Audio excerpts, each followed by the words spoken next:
Hello champs, welcome to this video. इस वीडियो में मैं आपके साथ डिस्कस कर रही हूँ the difference between domestic income and national income.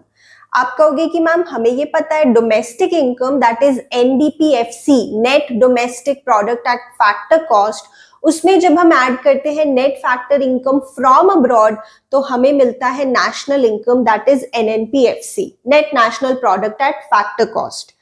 तो ये बात तो ठीक है, बट जब आप एक पर्टिकुलर आइटम को देखते हो और बताते हो कि क्या ये डोमेस्टिक इनकम में इंक्लूड होगी या नहीं, क्या ये आइटम नेशनल इनकम में इंक्लूड होगी या नहीं, जब एक पर्टिकुलर आइटम को ही आप दोनों पर्सपेक्टिव से सोचते हो तब आपको ज्यादा क्लैरिटी होती है। वैसे तो आप बहुत सारे क्वेश्चंस करते हो, आइटम्स टू बी इंक्लूडेड और excluded in the estimation of national income, items to be included और excluded in the estimation of domestic income. आप सेपरेटली तो बहुत सारे क्वेश्चंस प्रैक्टिस करते हो, बट अगर एक पर्टिकुलर आइटम को ही आपको दोनों पर्सपेक्टिव से सोचना हो तो आप ज्यादा अच्छे से सोच पाओगे और क्लियर भी आपको होगा कि एक्चुअल कॉन्सेप्ट क्या है। यूजुअली ये चीज बच्चे इग्नोर कर देते हैं, तो इसीलिए मैं लेकर आई हूं आपके लिए ये video. Another thing is items to be included और नॉट इंक्लूडेड वाले जो क्वेश्चंस है वो ऑलरेडी मैंने अपलोड किए हुए हैं, बट उसका एक अपडेटेड वर्जन में लेकर आना चाहती हूँ। टॉप 51 एग्जाम्पल्स अगर मैं लेकर आऊं तो क्या आपको अच्छा लगेगा? Do you want that? Let me know in the comments, I will bring a separate video related to that. तो चलो देखते हैं। सो बेसिकली डोमेस्टिक इनकम में कौन सी चीजें इंक्लूड होंगी या नहीं, इसके लिए हमें दो कंडीशंस देखनी होती है। वन, वो फैक्टर इनकम होनी चाहिए। टू, जो प्रोड्यूसिंग यूनिट उस इनकम को जनरेट कर रही है वो यूनिट जो है वो लोकेटेड होनी चाहिए with in the domestic territory of India. अब डोमेस्टिक टेरिटरी ऑफ इंडिया क्या होता है, ये अपने आप में एक बहुत लंबी डिस्कशन है जो ऑलरेडी मैंने आपके लिए वीडियो अपलोड किया हुआ है। Please refer to that video, आपको बहुत कुछ सीखने को मिलेगा कि डोमेस्टिक टेरिटरी ऑफ इंडिया में क्या क्या चीजें हम इंक्लूड करते हैं। बेसिकली इसमें जो आपको याद रखना है विच इज इम्पॉर्टेंट, कि हमारी इंडियन एम्बेसीज जितनी भी लोकेटेड है एनीवेयर इन द वर्ल्ड, वो फिजिकली इंडिया में ना होते हुए भी हमारी डोमेस्टिक टेरिटरी का पार्ट मानी जाती है, क्योंकि वहां पर हमारी गवर्नमेंट पूरी तरह से चीजों को एडमिनिस्टर करती है। तो हमारी एम्बेसीज, हमारी कॉन्सुलेट्स, हमारे मिलिट्री बेसिस चाहे वर्ल्ड में कहीं भी लोकेटेड हो, वो हमारी डोमेस्टिक टेरिटरी का पार्ट मानी जाती है। इसके लिए आप प्लीज वो वीडियो जरूर कवर करना। डोमेस्टिक टेरिटरी को आप इकोनॉमिक टेरिटरी भी कहते हो। देन नेशनल इनकम में क्या चीजें इंक्लूड होंगी या नहीं, इसके लिए भी हमें दो कंडीशंस देखनी होती है। वन, वो फैक्टर इनकम होनी चाहिए, ट्रांसफर इनकम नहीं, ये सेम कंडीशन है। And two, it should be earned by the normal residents of our country. Normal residents कौन होते हैं? Who reside in a country or who reside in India for a period of more than 1 year और जिनका center of economic interest भी हमारी ही country में है। Alright, अब example से देखते हैं, आपको समझ में आएंगी चीजें। So the first item is profits earned by a branch of foreign bank in India.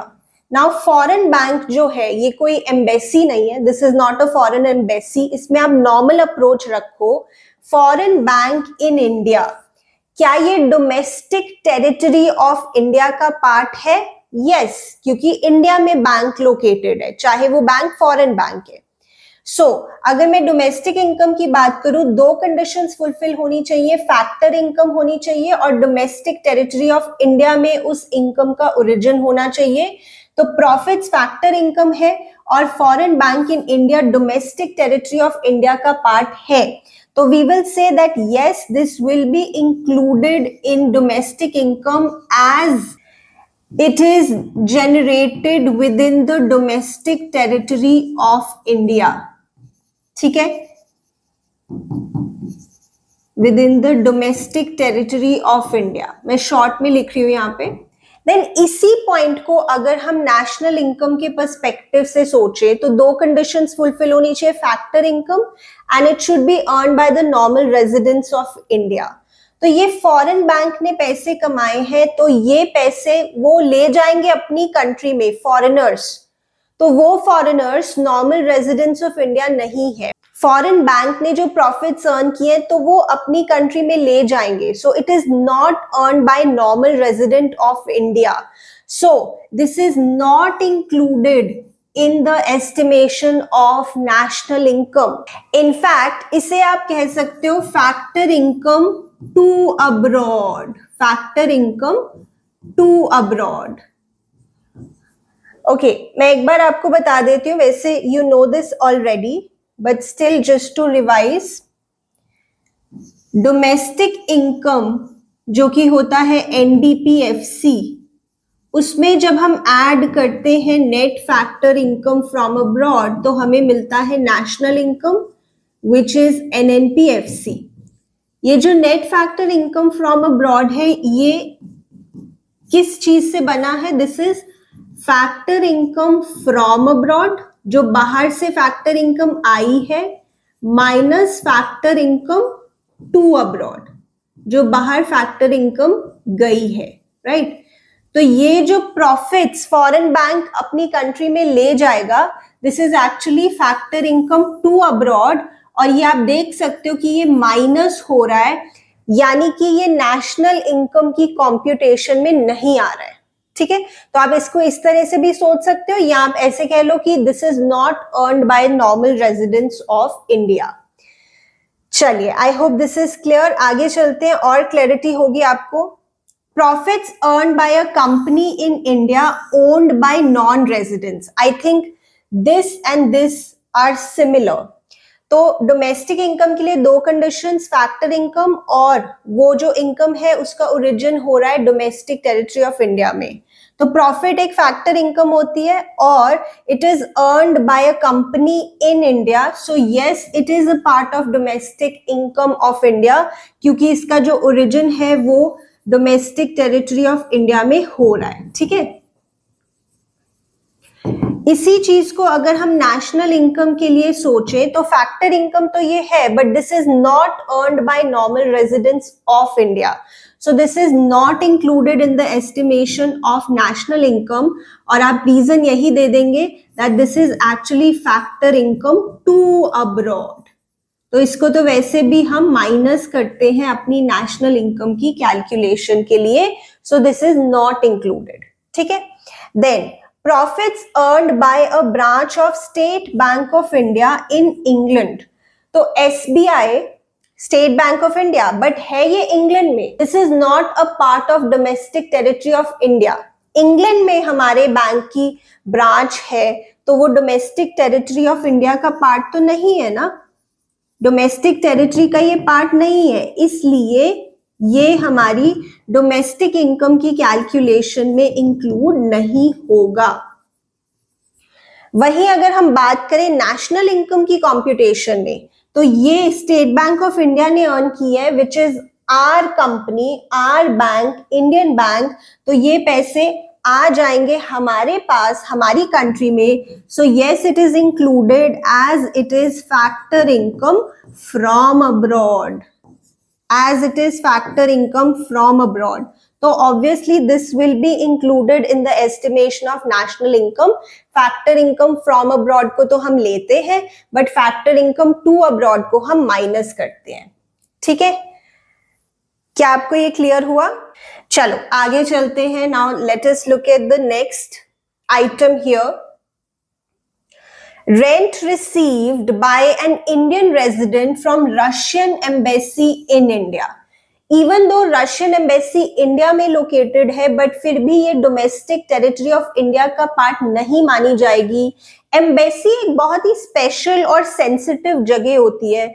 जिस कंट्री की एम्बेसी होती है उस कंट्री की गवर्नमेंट का वहां पे फुल कंट्रोल होता है, फुल एडमिनिस्ट्रेशन होता है. तो रशियन एम्बेसी इंडिया में लोकेटेड होने के बावजूद उस पर हमारी गवर्नमेंट का फुल कंट्रोल नहीं है, तो ये डोमेस्टिक टेरिटरी ऑफ इंडिया का पार्ट नहीं मानी जाएगी. So we would say that this is not included in the estimation of domestic income because Russian embassy in India is not a part of domestic territory of India. Please domestic territory आप जरूर cover कर लेना उस video से. What is the meaning of domestic territory? That is very, very important. और अगर हम national income में देखें तो दो कंडीशंस फुलफिल होनी चाहिए, factor income and earn by normal residents of India. तो ये कौन अर्न कर रहा है? Indian residents. तो yes, it is included in the estimation of national income. You can say that this is factor income from abroad, यानी आपके पास बाहर से पैसे आ रहे हैं, क्योंकि रशियन एम्बेसी मतलब foreign country, so this is factor income from abroad. ठीक है, चलो आगे देखते हैं। Then salary to Indian residents working in American embassy in India, ये सिमिलर हो गया।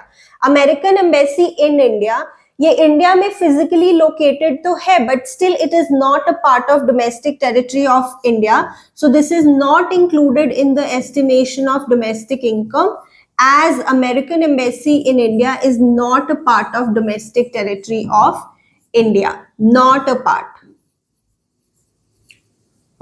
बट अगर बात करें नेशनल इनकम की तो दो कंडीशंस फुलफिल होनी चाहिए, factor income and it should be earn by normal residents of India. तो इंडियन रेजिडेंट्स अर्न कर रहे हैं तो yes it is included, conditions fulfil हो रही हैं, और आप रीजन में लिखेंगे that this is factor income from abroad. Basically आपको अमेरिका से यहाँ पे पैसे मिल रहे हैं, factor income from abroad.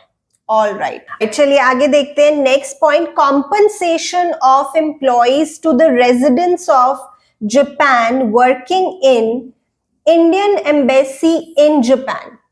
Indian embassy Japan में लोकेटेड है, चाहे ये फिजिकली इंडिया में नहीं भी लोकेटेड, बट फिर भी Indian embassy located in anywhere in the world is a part of our domestic territory, क्योंकि domestic territory एक ऐसी जगह होती है जहां पे हमारी गवर्नमेंट का फुल कंट्रोल होता है, जो जगह हमारी गवर्नमेंट पूरी तरह से एडमिनिस्टर करती है।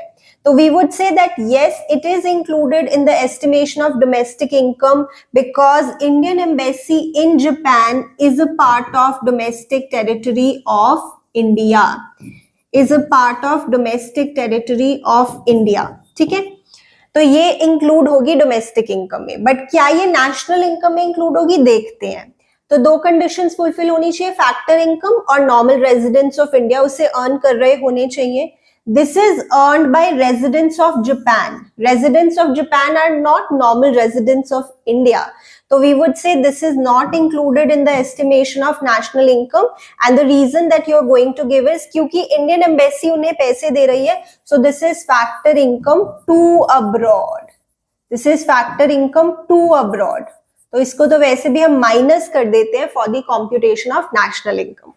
ठीक है, चलिए moving on then. Old age pension, now this is interesting because जो हमारी पहली कंडीशन है वही फुलफिल नहीं हो रही। It is not a factor income, ये तो ट्रांसफर पेमेंट होती है, यूनिलैटरल पेमेंट, वन साइडेड, इससे कोई प्रोडक्शन ऑफ गुड्स और सर्विसेज नहीं होता है, इसे हम इंक्लूड नहीं करते, नॉट इंक्लूडेड, क्योंकि it is not a factor income, it is not a factor income. Same goes here, आगे कुछ देखने की जरूरत ही नहीं है, not included because this is not a factor income, ये तो ट्रांसफर इनकम है। ठीक है, उसके बाद factor income from abroad. So factor income from abroad is obviously not included in the calculation or estimation of domestic income, क्योंकि obviously ये तो बाहर से पैसा आ रहा है, इसको हम domestic income में include नहीं करते। This is not originated in the domestic territory of our country, but yes, definitely this is included in the estimation of national income because बाहर से जो पैसा आता है जब उसे हम domestic income में ऐड करते हैं तभी तो हमें मिलता है national income, राइट। सो अभी बहुत सारे वीडियोस आ रहे हैं आपके लिए मैक्रो इकोनॉमिक्स से, each and every video is highly valuable, so make sure to cover all the videos, क्योंकि बहुत सारी इंपॉर्टेंट बातें मैंने डिस्कस की हुई हैं। सो अभी मैं आपके लिए कॉम्प्रिहेंसिव वीडियो लाने वाली हूँ, एक ही वीडियो में हम सारे एग्जाम्पल्स कवर कर लेंगे, आइटम्स टू बी इंक्लूडेड और excluded in the estimation of national income. So if you want to watch that video, let me know in the comments below, and चलो अब मिलते हैं नेक्स्ट वीडियो में।